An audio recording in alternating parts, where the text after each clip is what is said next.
Can you blow my whistle, baby? Whistle, baby, let me know. Girl, I'm gonna show you how to do it, and we start real slow.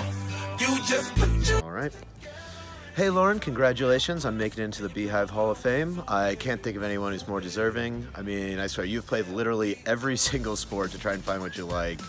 Even like when even when you don't do great, you never even played it before, you always have a good time. Best team mom there is out there.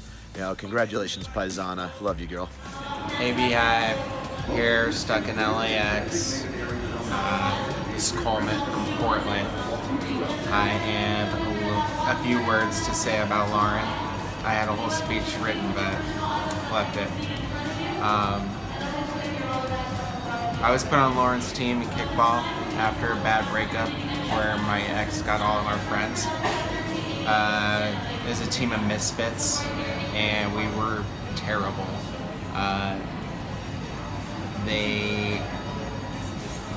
We didn't win a single game, but we won every single halftime challenge and every single theme contest of the season. And I think that says a lot about Lauren's captain skills.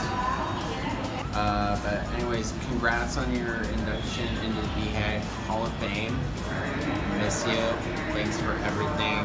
Thanks for opening the door so many friendships. Welcome to the Beehive Hall of Fame! We love you, Lauren. I'm very excited for you to be in the Hall of Fame with us.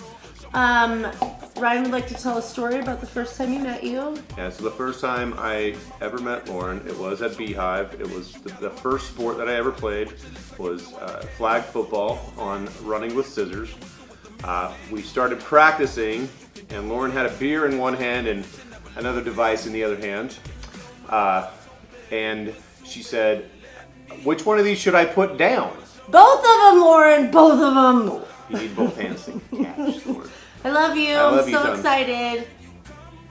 Happy Hall of Fame.